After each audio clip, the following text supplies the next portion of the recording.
लिल्लाहि नहमदुहु व नस्तईनुहु व नस्तगफिरुह व नऊज़ु बिल्लाहि मिन शुरूरि अनफुसिना व मिन सय्यिआति अमालिना मन यहदिहिल्लाहु फला मुदिल्ल लहु व मन युद्लिल फला हादिय लहु व अशहदु अन ला इलाहा इल्लल्लाहु वहदहु ला शरीका लहु व अशहदु अन्न मुहम्मदन अब्दुहु व रसूलुहु या अय्युहल्लज़ीना आमनुत्तक़ुल्लाहा हक़्क़ तुक़ातिहि व ला तमूतुन्ना इल्ला व अंतुम मुस्लिमून या अय्युहन्नासुत्तक़ू रब्बकुमुल्लज़ी ख़लक़कुम मिन नफ़्सिन वाहिदा व ख़लक़ मिन्हा ज़ौजहा व बस्स मिन्हुमा रिजालन कसीरन व निसाअ वत्तक़ुल्लाह अल्लज़ी तसाअलून बिही वल अर्हाम इन्नल्लाहा काना अलैकुम रक़ीबा या अय्युहल्लज़ीना आमनुत्तक़ुल्लाह व क़ूलू क़ौलन सदीदा युस्लिह लकुम अमालकुम व यग़फ़िर लकुम ज़ुनूबकुम व मन युतिइल्लाह व रसूलहु फ़क़द फ़ाज़ फ़ौज़न अज़ीमा अम्मा बाद फ़इन्न खैरल हदीस किताबुल्लाह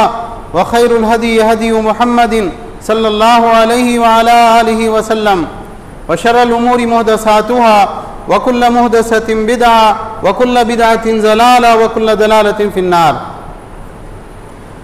क़ाल सुब्हानहु व तआला या अय्युहल्लज़ीना आमनू मन यर्तद्द मिनकुम अन दीनिहि फसौफ़ यातिल्लाहु बिक़ौमिन युहिब्बुहुम व युहिब्बूनहु अज़िल्लतिन अलल मुअमिनीन अइज़्ज़तिन अलल काफ़िरीन युजाहिदून फ़ी सबीलिल्लाहि व ला यख़ाफ़ून लौमता लाइम ज़ालिका फ़ज़्लुल्लाहि युतीहि मन यशा वल्लाहु वासिउन अलीम।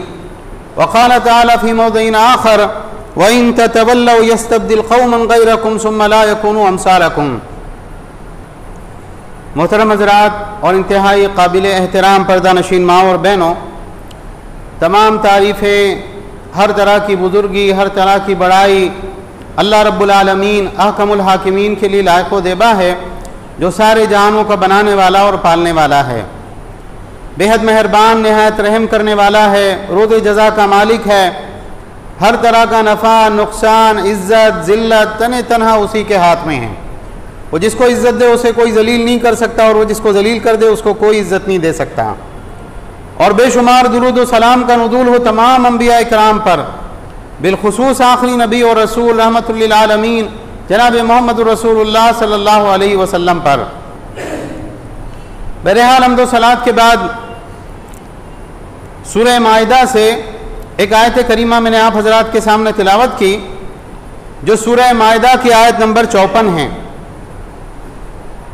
इस आयत करीमा में अल्लाह सुब्हानहु व तआला ने लोगों से खिताब करते हुए कहा, ऐ ईमान वालो, मन यर्तद्द मिनकुम अन दीनिही, तुम में से जो कोई अपने दीन से फिर जाए, अपने दीन से वापस पलट जाए, ईमान वाला हो बाद में कुफ्र को इख्तियार कर ले, तौहीद वाला हो शिर्क को इख्तियार कर ले, मुसलमान हो इस्लाम को छोड़कर किसी दूसरे मजहब, दूसरे धर्म और दूसरे दीन को इख्तियार कर ले।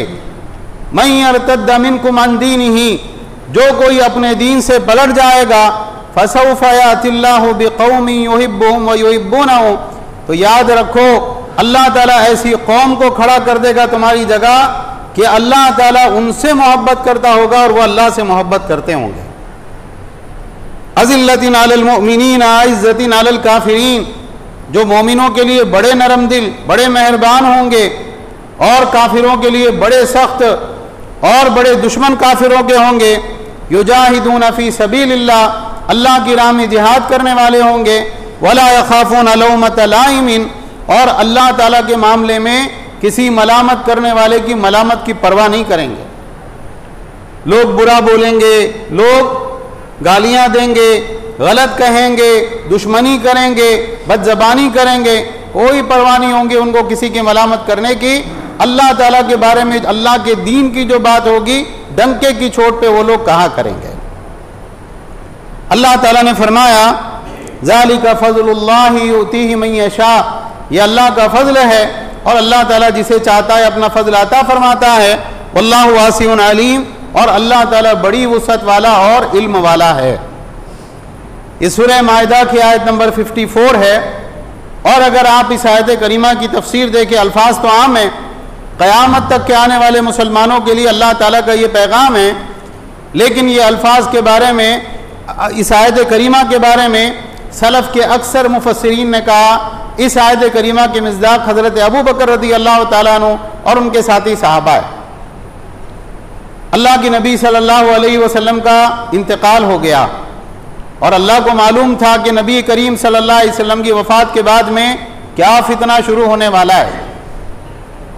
अल्लाह के नबी सल्लल्लाहु अलैहि वसल्लम की उम्र के आखिरी दौर में जो कबाइल थे अतराफ में, अलग अलग इलाकों में रहने वाले, वो जौक दर जौक मुसलमान हुए, अल्लाह के नबी सल्लल्लाहु अलैहि वसल्लम के पास में आते और ईमान कबूल करते। सहाबा को मालूम होता आज फलां कबीले वालों ने इस्लाम कबूल कर लिया, आज फलां बस्ती वाले इस्लाम में दाखिल हो गए, आज फलां कबीले वाले मुसलमान हो गए। और जैसे ही अल्लाह के नबी सल्लल्लाहु अलैहि वसल्लम की वफ़ात हुई, नए नए मुसलमान थे, तरबियत का मौका नहीं मिला था, शैतान ने बहकाया और ये मामला हुआ। मदीना के आसपास के रहने वाले कबाइल बड़ी तेजी के साथ मुर्तद हुए। एक मक्का शहर था, एक मदीना शहर था और एक ताइफ के रहने वाले थे जिनके इस्लाम के अंदर कोई तज़ल्ज़ुल नहीं आया। लेकिन वो लोग जो अल्लाह के नबी सल्लल्लाहु अलैहि वसल्लम की उम्र के आखिरी दौर में मुसलमान हुए थे, बड़ी तेज़ी के साथ उनमें इर्तिदाद फैला, वो इस्लाम को छोड़कर अपने पुराने दीन में वापस पलट गए। साहबा कहते रोज़ हमको ये खबर मिलती, आज फलां कबीला मुर्तद हो गया, आज फलां कबीले वाले इस्लाम से निकल गए, आज फलां कबीले वालों ने अपने दीन को छोड़ दिया। और हज़रत आयशा रज़ी अल्लाह तआला अन्हा कहती हैं कि उस वक्त में मुसलमानों की मिसाल ऐसी थी जिस वक्त में अबू बकर सिद्दीक रज़ी अल्लाह तआला अन्हु खलीफा बने कि बारिश हो रही हो बहुत तेज़ और बकरियों का एक चरवाहा हो और वो अपने गले को लेकर खुले के अंदर मौजूद है। अब उसके लिए परेशानी है कि वो क्या करे और कैसे अपनी बकरियों की जान बचाए। अल्लाह ताला ने हज़रत अबू बकर सिद्दीक रज़ी अल्लाह तआला अन्हु के दिल को पुख्तगी बख्शी। और भी फितने खड़े हुए, झूठे मुद्दईयान नबूवत खड़े हुए। कई लोगों ने उठ के दावा किया कि हम भी अल्लाह के नबी हैं। बाज़ लोग वो खड़े हुए जिन्होंने कहा हम नमाज पढ़ेंगे लेकिन ज़कात देने से हम इनकार करते हैं, ज़कात नहीं देंगे। ये सारे फितने खड़े हुए। हज़रत अबू बकर सिद्दीक रज़ी अल्लाह तआला ने मुसलमानों को मुनज़्ज़म किया और यहाँ जितने लोग थे उन सब के मुकाबले के लिए फ़ौज भेजी। और कैसे मुकाबला किया, बाकायदा जंग लड़ी और अल्लाह ने उनके दिल को बहुत मजबूत कर दिया। और 2 साल हज़रत अबू बकर सिद्दीक रज़ी अल्लाह तआला अन्हु की खिलाफत रही। लेकिन जब इंतकाल हुआ ये सारे फितनों को बुझा के गए। जितना इर्तिदाद का फितना था, जो लोग नहीं माने मारे गए, कुछ लोग वापस मुसलमान हुए और अल्लाह ताला ने पूरे अरब के अंदर इस्लाम को कामिल कर दिया और जो है इस्लाम का बोलबाला हुआ, अल्लाह के कलमे का बोलबाला हुआ और सारे फितने दब के रह गए। तो हज़रत हसन बसरी रहमहुल्लाह हैं, हज़रत इमाम कतादा रहमहुल्लाह हैं और कई दूसरे मुफस्सिरीन हैं। ये आयत करीमा की जब तिलावत होती वो कहते ए वल्लाही हाज़ा अबू बकर वमा हूँ। ये आयत करीमा जानते हो किसके बारे में? अबू बकर उनके साथियों के बारे में कि अल्लाह ताला ने ये नए लोग जो मुर्तद हो गए थे उनके बारे में अल्लाह ने कहा कि तुम दीन से फिरना चाहते हो, हम ऐसे लोगों को खड़ा करेंगे कि अल्लाह उनसे मोहब्बत करता और वह अल्लाह से मोहब्बत करते। कमाल की बात यह है कि अल्लाह ताला ने पहले अपनी मोहब्बत का जिक्र किया, बाद में इनकी मोहब्बत का जिक्र किया। तो अल्लाह ताला ने क़यामत तक के आने वाले ईमान वालों को ये खबर दे दी और मुसलमानों को ये बात बता दी और ये तंबीह और वार्निंग दे दी। अल्लाह के दीन को अल्लाह ताला के दीन की ज़रूरत तुम्हें है, अल्लाह को तुम्हारी ज़रूरत नहीं है। भाई आप दीन के ऊपर चल रहे हैं, आप मुसलमान हैं, आप ईमान वाले हैं, तो आपने कोई कमाल नहीं किया, ये अल्लाह का फजल है, अल्लाह जिसको चाहता है देता है और ये आपके लिए खैर है और भलाई है जो अल्लाह ने आपके मुकद्दर की है। और अगर अल्लाह के दीन को छोड़ दोगे ना, अल्लाह के दीन से हट जाओगे, अल्लाह को तुम्हारी ज़रूरत नहीं है, तुम जाओगे अल्लाह ताला दूसरी कौम को तुम्हारे मुकाबिल खड़ा कर देगा और वो लोग तुमसे बहुत अच्छे होंगे, वो लोग तुमसे बहुत ज़्यादा बेहतर होंगे। तुम्हारे जाने से इस्लाम को फ़र्क नहीं पड़ेगा, तुमको फ़र्क पड़ेगा अगर इस्लाम तुम्हारी ज़िंदगियों से निकल गया। अल्लाह ताला ने सूरह मोहम्मद के अंदर इरशाद फरमाया आयत नंबर 38 में, व इन ततवल्लौ यस्तब्दिल कौमन गैरकुम सुम्मा ला यकूनु अमसालकुम। याद रखो अगर तुम पलट जाओगे वापस अपने पुराने दीन पे तो अल्लाह ताला तुम्हारे अलावा एक ऐसी कौम को खड़ा कर देगा जो फिर तुम्हारे जैसे नहीं होंगे, तुमसे बहुत अच्छे होंगे। ग़ज़वा उहद का मौका था, काफिरों ने एक मौका ऐसा था कि सब ने मिलके अल्लाह के नबी सल्लल्लाहु अलैहि वसल्लम जहाँ थे वहाँ उस जगह को टारगेट किया और बहुत तीरंदाजी की, बहुत ताबड़तोड़ हमले किए, यहाँ तक कि मुसलमानों में यह अफवाह फैल गई अल्लाह के नबी सल्लल्लाहु अलैहि वसल्लम शहीद हो गए। बाद मुसलमानों के हाथ पैर ठंडे पड़ गए, हथियार उन्होंने डाल दिए, अल्लाह के नबी सल्लल्लाहु अलैहि वसल्लम शहीद हो गए, अब हम कैसे लड़ेंगे। अल्लाह ताला ने सूरह आल इमरान के अंदर आयतें उतारी, वमा मुहम्मदुन इल्ला रसूल क़द ख़लत मिन क़ब्लिहि रुसुल अफ़इन माता औ क़ुतिला क़लबतुम अला अक़ाबिकुम व मन यन्क़लिब अला अक़िबैहि फ़लन यदुर्रुल्लाह शैअ व सयजज़िल्लाहु शाकिरीन। मोहम्मद सल्लल्लाहु अलैहि वसल्लम अल्लाह के रसूल है ना, अल्लाह तो नहीं है। इनसे पहले बहुत से रसूल गुजर चुके हैं। अगर ये इनको मौत आ जाए, अफ़इन माता, अगर मोहम्मद रसूलुल्लाह सल्लल्लाहु अलैहि वसल्लम को मौत आ जाए या वो अल्लाह की राह में कत्ल कर दिए जाएं, शहीद कर दिए जाएं, तो क्या तुम अपने पैरों के बल अपने पिछले दिन में पलट जाओगे? और जो कोई अपनी एड़ियों के बल अपने पिछले दिन में पलट जाएगा वो अल्लाह का कोई नुकसान नहीं करेगा और अल्लाह ताला अनकरीब अपने शुक्रगुजार बंदों को अच्छा बदला देगा। तो कुरान भरा हुआ इससे कि देखो, दीन को छोड़ना नहीं, दीन से पलटना नहीं। और शैतान चूंकि हमारा खुला दुश्मन है तो हमेशा से ये मरहला रहा है कि बाज़ लोग अल्लाह के दीन के ऊपर साबित कदम रहे और बाज़ लोग हालात के तहत किसी लालच में, किसी खौफ में, किसी डर की वजह से अपने दुनियावी मफादात के लिए ऐसा हुआ कि ईमान की दौलत उनको मिली और उसके बाद उन्होंने ईमान की दौलत को छोड़कर कुफ्र को इख्तियार कर लिया। आज हमारे दौर में जब हम गौर करते हैं हालात पे, क़यामत करीब आने वाली है, ये कोई बहुत आफियत का, अमन का दौर तो नहीं रहेगा।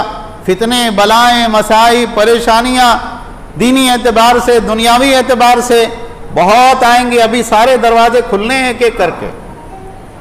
यहाँ तक कि अल्लाह के नबी सल्लल्लाहु अलैहि वसल्लम का इरशाद है कि आदमी एक कब्रस्तान पे से गुजरेगा, एक कब्र के ऊपर से, वह आदमी रश्क और हसद भरी नजरों से उस कब्र को देखेगा और कहेगा या लैतनी मकान हो, काश मैं इसके अंदर होता, कितना अच्छा होता, कितने अमन से सोया हुआ है।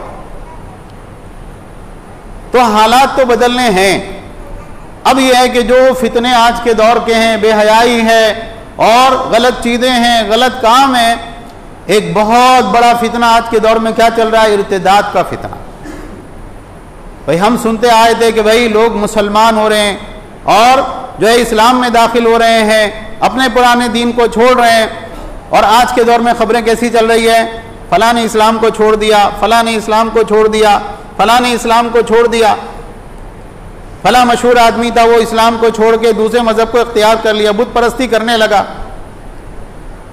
फला जो है उसने अलल ऐलान इस्लाम को तर्क कर दिया। बाहर मुल्कों में अगर आप देखेंगे ऐसे सख्त हालात हैं, यूरोपियन ममालिक में और दूसरे इलाकों में कई लोग हैं जिन्होंने इस्लाम को तर्क किया है।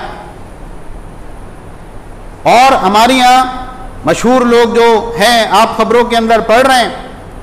और ख़ास तौर से सबसे ज़्यादा तकलीफ दे खबरें कौन सी होती हैं? मुसलमान बच्चियां घर से माँ बाप ने भरोसा करके, एतमाद करके भेजा कि जाएगी बच्ची, तालीम हासिल करेंगी। और माँ बाप की नीयत क्या थी, माँ बाप का जज्बा क्या था? कल मेरी बच्ची को कोई तकलीफ ना होने पाए, पढ़ ले, लिख ले, कोई डिग्री ले ले, ताकि कल को कोई मुसीबत आए, मसला आए, परेशानी आए, मेरी बच्ची जो है बिल्कुल दुनिया के अंदर बेयार और मददगार ना हो जाए। और ये बच्ची स्कूल जाती है, कॉलेज जाती है और उसके बाद में क्या होता है? मालूम हुआ बच्ची फरार हो गई और उसके बाद में उसने किसी दूसरे धर्म वाले से निकाह कर लिया, शादी कर ली और उसके बाद में उसके धर्म को इख्तियार कर लिया और ईमान इस्लाम को छोड़ दिया।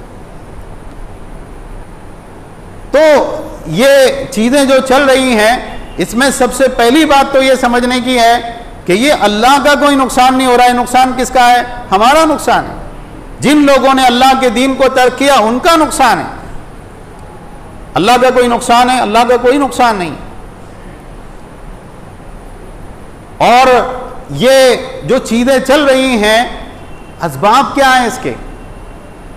जब कोई नुकसान होता है, कोई मर्ज है आपको या कोई जो है कारोबारी नुकसान होता है, इंसान बैठ के सोचता है क्या गलती मैंने की जिसकी वजह से नुकसान हुआ, ये लॉस हुआ क्यों मुझको? हाँ फला गलती मैंने की थी, फला गलती मैंने की थी। जो इंसान असबाब का तज्जिया करता है वो आने वाले नुकसान से बच सकता है, वो जो नुकसान हुआ है उसको कंट्रोल कर सकता है। और जो इंसान असबाब का जायजा ना ले, बावेला मचाए के ऐसा हो गया, वो आगे जो है फिर और मजीद नुकसान उसके पल्ले आने वाला है। तो असबाब क्या है और असबाब के बाद में इलाज क्या है? जो बच गया वो बची हुई जो है जो चीज है हमारे पास में, उसको कैसे और मजीद बचा के रखें, महफूज कैसे करें हम, ये जायजा लेने की जरूरत है। देखिए वक्त हमारे पास में कम है, ये समझने की बात है कि ये नुकसान जो हो रहा है ये वक्ती नुकसान नहीं है। ऐसा नहीं है कि अभी ये चंद सालों के अंदर ये चीज हो गई। ये जो नुकसान हो रहा है, इस नुकसान के पीछे कई दहाइयों की मेहनत है, कई सालों की मेहनत है। जब बाकायदा इदारे बनाए गए, लोगों ने अपना वक्त दिया, टाइम दिया, पैसा खर्च किया, मुसलमान समाज का जायजा लिया, बाकायदा सर्वे किए गए, बहुत कुछ किया गया और लोगों ने अपनी जिंदगी का मकसद बनाया कि हिंदुस्तान से इस्लाम को कैसे मिटाना है और मुसलमानों को कैसे जो है अपने दूसरे धर्म में वापस लाना है, कैसे उनको इस्लाम से बुत परस्ती की तरफ लाना है। उसके बाद में जो है ये यानी बीज बोने का मरहला, फसल खड़े होने का मरहला, जब तक तो हम सोए हुए थे, अब ये फसल कट रही है जो हम अपनी आंखों से देख रहे हैं। आज अगर आप हिंदुस्तानी देहातों का जायजा लें, यानी शहरों के नुकसान तो हमको मालूम होते कि भाई अच्छा शहर में ये हो गया, ये हो गया, ये हो गया। कई आबादी मुसलमानों की बहुत बड़ी आबादी देहातों में रहती है, अलग अलग स्टेट में, और देहातों के अंदर ये हाल है कि उलमा से कोई ताल्लुक नहीं है, मस्जिद है तो बस बराए नाम है, मदरसा है नहीं, और कोई जो है उन तक पहुंचता नहीं, वो किसी तक पहुंचते नहीं। देहातों में एक बहुत बड़ी आबादी है जिन्होंने अपना मजहब भी तब्दील किया है, और जिन्होंने मजहब तब्दील नहीं किया, हाल ये है कि नाम मुसलमानों जैसे हैं लेकिन सारे काम वही अंजाम दे रहे हैं जो कुफ्र, शिर्क और बुत परस्ती के काम है। हमने अपनी आंखों से देखा है, मुसलमान का घर है और मुसलमान के घर में बुत लगा हुआ है और बाकायदा उसकी पूजा भी हो रही है। ये जो है एक बहुत बड़े एरिया का हाल है। इसी तरह से आप देखें कि आज के दौर में तालीम का जो फितना है कि यूं कत्ल से बच्चों के वो बदनाम ना होता, अफसोस के फिरौन को कॉलेज की ना सूझी। तो नॉन मुस्लिम स्कूल्स के अंदर जो है अपने बच्चों को डालना क्यों? सरकारी स्कूल में तालीम बराबर नहीं होती। अच्छा साहब ये मुसलमानों ने स्कूल कायम की है, नहीं ये स्कूल के अंदर भी तालीम बराबर नहीं होती। हमारा बच्चा कहाँ पढ़ना चाहिए? बहुत हाई फाई स्कूल के अंदर पढ़ना चाहिए और बहुत आगे उसने लाइफ में बढ़ना चाहिए। बच्चा घर से निकल के स्कूल में जा रहा है और जाने के बाद में सबसे पहला काम क्या हो रहा है कि वो जीसस के सामने या फिर ये है कि किसी बुत के सामने प्रार्थना करता है, प्रेयर करता है और उसके बाद में उसकी क्लास के अंदर एंट्री होती है। कुछ माँ बाप ऐसे हैं जिन्होंने इस चीज़ से रोका हुआ है, लेकिन बहुत सारे माँ बाप को उसकी कोई परवाह नहीं होती। ठीक है, स्कूल वाले टीचर जैसा बोल रहे हैं वैसा करो। और उसके बाद में सारी तालीम काफिराना। टीचर कौन है? मुसलमान नहीं है। साथ में पढ़ने वाले बच्चे कौन है? मुसलमान नहीं है। लड़के लड़कियां सब आपस में मिक्स होकर जो है पढ़ रहे हैं और वही त्यौहार मनाए जा रहे हैं, वही तहजीब और कल्चर सिखाया जा रहा है, सारी चीज़ें वही है और बच्चा अपने बचपन से लेकर अपनी जवानी तक इन सारी चीज़ों को जज्ब कर रहा है। अब बताइए बड़ा होकर वो मुर्तद और मुलीद नहीं बनेगा तो क्या बनेगा? फिर उसके बाद में आप देखें एक बहुत बड़ा फितना गुर्बत का फितना है। अल्लाह के नबी सल्लल्लाहु अलैहि वसल्लम सुबह और शाम अपनी दुआओं के अंदर, बल्कि और भी कई जगह ये चीज़ आपको मिलेगी, आप कहा करते थे अल्लाहुम्मा इन्नी अऊज़ु बिका मिनल कुफ्रि वल फ़क़्र व अऊज़ु बिका मिन अज़ाबिल क़ब्र ला इलाहा इल्ला अंता। ऐ अल्लाह मैं कुफ्र से और मोहताजी से, गरीबी से, फ़क्र से तेरी पनाह मांगता हूँ, तेरे सिवा कोई माबूद नहीं। तो अल्लाह की नबी सल्लल्लाहु अलैहि वसल्लम ने तो फ़क्र और मोहताजी से पनाह मांगी है और मुसलमान फ़कीर ना रहे, ज़रूरतमंद ना रहे, मोहताज ना रहे। एक ज़कात का निज़ाम कायम किया गया लेकिन ज़कात का निज़ाम क्या हुआ, मुसलमानों में से बाज़ लोगों ने उसको हाईजैक कर लिया, मदारिस वालों ने, दावा सेंटर वालों ने, टीवी चैनल चलाने वालों ने, और उसके बाद में क्या है, मुसलमान अरबों रुपए ज़कात निकाल रहे हैं, लेकिन वो फुकरा और मसाकीन तक बराबर पहुंच नहीं रही है। और अगर फ़कीर और मिस्कीन तक पहुंच रही है तो इतनी कम तादाद में पहुंच रही है कि वो ज़कात का माल लेने के बाद में फिर अगले साल फ़कीर और मोहताज होकर फिर आपके पास आने वाला है।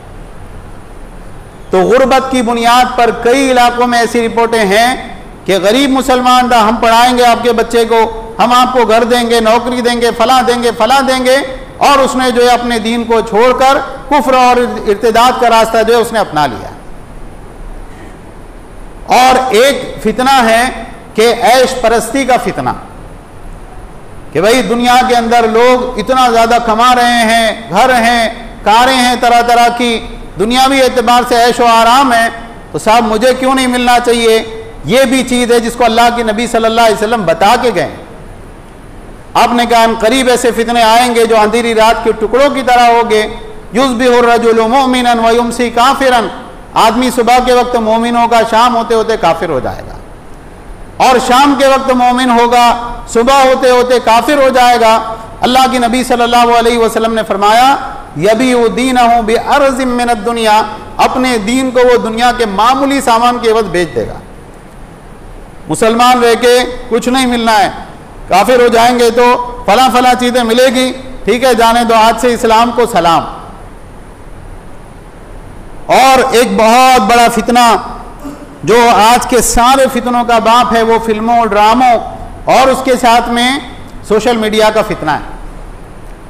छोटा बच्चा होता है 8, 9, 10 साल का, जिसको शऊर आता है, अब वो अपने माँ बाप के साथ बैठ के फिल्में, ड्रामे देख रहा है। एक हीरो होता है, एक हीरोइन होती है, वो आपस में मोहब्बत करते हैं और उसके बाद में घर से भाग जाते हैं।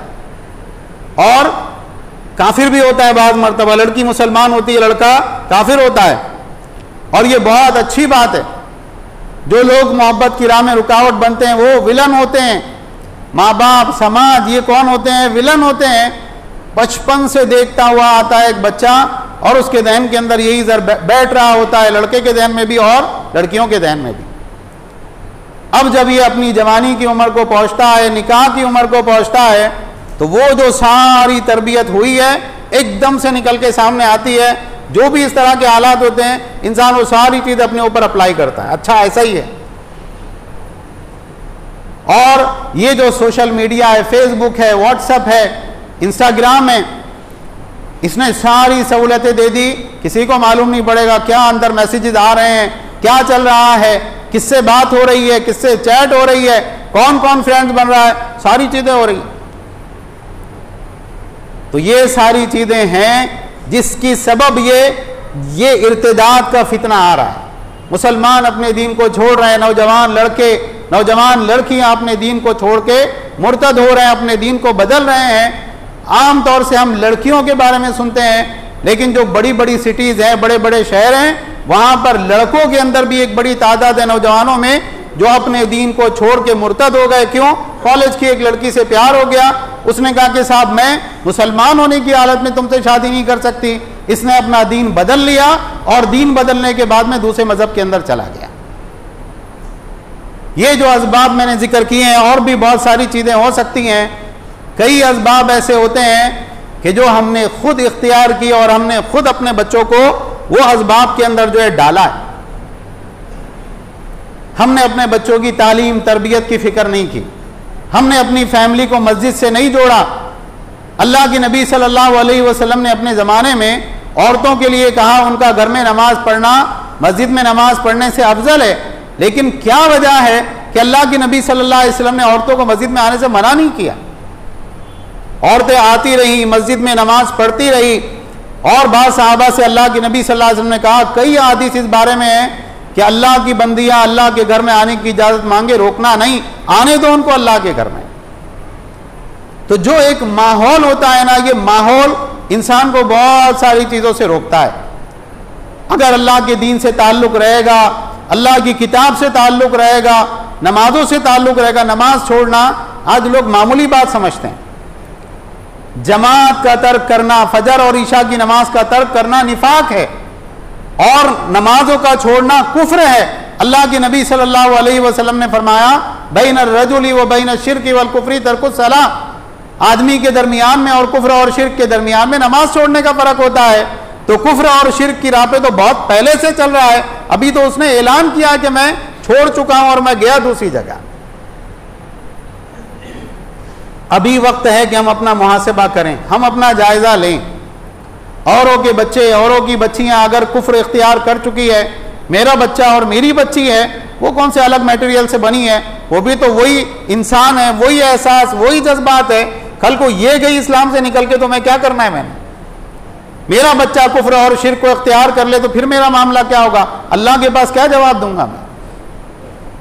याद रखिए अल्लाह के नबी सल्लल्लाहु अलैहि वसल्लम की हदीस है,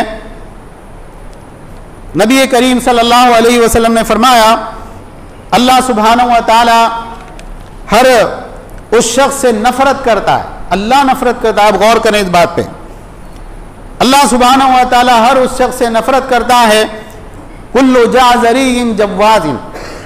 जाज़री के माना होते हैं सख्त दिल, बदजुबान, गाली गलोच करने वाला, और जवाज़ के माना होते हैं जिसको खाली खाना पीना हो और खाने पीने का शौक हो, दूसरी चीज़ों का शौक हो, दुनिया के मज़ों में घिरा हुआ है और बस इसी के अंदर जो उसकी ज़िंदगी गुजर रही है। अल्लाह के नबी सल्लल्लाहु अलैहि वसल्लम ने फरमाया अल्लाह ताला नफरत करता है ऐसे लोगों से। सखाबिन बिल अस्वाक, जो बाज़ारों में शोर मचाता हो, बाज़ारों में बुलंद आवाज़ से चिल्ला पुकार करता हो। जीफतुम बिल लैल हिमारुम बिन नहार, रात में मुर्दार के जैसा सोया पड़ा रहता है घर में और दिन में निकल के गधे की तरह मेहनत करता है। आलिमुम बि अम्रि दुनिया जाहिलुम बि अम्रिल आखिरा, दुनिया के एतबार से बड़ा जानकार और आखिरत के एतबार से एकदम जाहिल। आज ये हम में से अक्सर लोगों का हाल है, मेरा आपका ये हाल है कि सारी मालूमात क्या है दुनिया के एतबार से, आखिरत के एतबार से कुछ नहीं। कितने लोग हैं रात में क़याम करने वाले, कितने लोग हैं फजर की नमाज के लिए उठने वाले, कितने लोग हैं जो आखिरत के मामलात की फिक्र करते हैं। अक्सर जो है घर के बड़ों का, सरपरस्तों का ये हाल है। तो ये हमारे लिए नसीहत है, सोचने का मकाम है। याद रखें जो बच्चियों की माएँ हैं, घर की बड़ी जिम्मेदार औरतें हैं, वो इस बात को याद रखें। अल्लाह के नबी सल्लल्लाहु अलैहि वसल्लम ने फरमाया अल-मरअतु राइयतुन फी बैति ज़ौजिहा व वलदिही व हिय मसूलतुन अन रइयतिहिम, औरत अपने शौहर के घर और उसके बच्चों की जिम्मेदार है और उससे पूछा जाएगा इस जिम्मेदारी के बारे में तो उन्हें कितना इस जिम्मेदारी को अदा किया। लड़कियों की जो माएँ होती है ना, ये माएँ लड़कियों के बदलने वाले हर तौर तरीके को पहचान लेती है। एक हिस्स अल्लाह ने उनको अता की होती है। इतना बड़ा मामला हो गया, आपको खबर नहीं चली आपकी बच्ची के ये मामला थे। सोचने की बात है माओं के लिए और अफसोस करने का ये मकाम है। और जो नौजवान बच्चे हैं, बच्चियां हैं, ख़ास तौर से उनके लिए नसीहत है कि याद रखें दुनिया के मज़े, दुनिया की लज्जतें ख़त्म होने वाली हैं, आखिरत बाकी रहने वाली है। एक दिन हम सबको अल्लाह की बारगाह में जाना है और वहाँ पर कौन सी चीज़ काम आएगी? ईमान काम आएगा। ईमान के बगैर गए तो ईमान के बगैर ना नबी सल्लल्लाहु अलैहि वसल्लम की शफाअत मिलनी है, ना हौज़े कौसर पे जामे कौसर नसीब होना है, ना आखिरत के अजाब से छुटकारा मिलना है, ना जहन्नम से कभी निकाला जाना है, ना अल्लाह ताला का कभी दीदार होना है। तो शहवात के पीछे, दुनियावी लज्जतों के पीछे, दुनियावी मज़ों के पीछे भागने से बचो। ये याद रखें कि हम मुसलमान हैं और हमारे पास सबसे कीमती सरमाया, सबसे कीमती पूंजी क्या है? इस्लाम है। और जो कुफ्र को इख्तियार करते हैं, अल्लाह ने बहुत साफ तौर से कहा इन्नल्लज़ीना कफ़रू व मातू व हुम कुफ़्फ़ारुन उलाइका अलैहिम लानतुल्लाहि वल मलाइकति वन नासी अजमईन खालिदीन फ़ीहा ला युख़फ़फ़ु अन्हुमुल अज़ाबु वला हुम युनज़रून। बिलाशुबा जिन्होंने कुफ्र इख्तियार किया और मर गए कुफ्र की हालत में, अल्लाह ने फरमाया ये वो लोग हैं जिन पर अल्लाह की भी लानत है, फरिश्तों की भी लानत है और सारे इंसानों की लानत है। खालिदीन फ़ीहा, वो अल्लाह के अजाब में हमेशा गिरफ्तार रहेंगे, ना उन पर अजाब हल्का किया जाएगा, ना उनको मोहलत दी जाएगी। तो ईमान बहुत बड़ी चीज़ है। आखिरी बात, उसके बाद मैं इंशाअल्लाह अपनी बात को ख़त्म करता हूँ, वक्त ज़्यादा हो गया। सूरह बुरूज की तफसीर पढ़िए। एक ज़माना था, लंबा चौड़ा वाक़या है, बादशाह ने हुक्म दिया खंदकें खुदवाई जाएं। और आग जलाई जाए, बड़े बड़े गड्ढे खोदे गए, आग उसमें सिलगाई गई। और बादशाह ने हुक्म दिया जो लोग मुसलमान हो गए हैं वो इस्लाम को छोड़ के अपने पुराने दीन पे पलट आए, वरना इनको आग के अंदर डाल दिया जाए। लोग जौक दर जौक आते और सिपाही पूछते इस्लाम को तर्क करना है, बोलते नहीं, हमको दुनिया की आग में जल जाना मंजूर है, आग में छलांग लगा देते। एक औरत आई, उसके गोद में छोटा दूध पीता बच्चा था। जब वो आई तो अपने बच्चे को देखकर वो क्या हुआ, झिझक गई। ये छोटा बच्चा, इसने अभी कुछ नहीं देखा जिंदगी में। अल्लाह ताला ने उस बच्चे को जबान दी और उस बच्चे ने क्या कहा, या उम्मा इक़्तहिमी फ़इन्ना अज़ाब दुनिया अहवनु मिन अज़ाबिल आखिरा। अम्मी जान, आग में छलांग लगा दीजिए, इसलिए कि दुनियावी तकलीफ आखिरत के अजाब से बहुत हल्की है। अल्लाह का अजाब बहुत सख्त है और ईमान और इस्लाम सबसे बड़ी पूंजी है। अल्लाह ताला हमको समझ अता फरमाए, हम सबको अपनी गलतियों की इस्लाह करने की तौफीक अता फरमाए। सारी दुनिया के अंदर जहाँ जहाँ मुसलमान परेशान हाल है, अल्लाह उनकी परेशानियों को दूर फरमा। जो मुसलमान बीमार है, अल्लाह उनको शिफाए कामिला आजिला अता फरमा। जो मुसलमान मकरूद हैं, अल्लाह उनके कर्जे अदा फरमा। अल्लाह हम सबको दीन के ताल्लुक़ से सही समझ और सही अमल करने की तौफीक अता फरमा। आमीन। व आखिरु दावाना अनिल हम्दुलिल्लाहि रब्बिल आलमीन।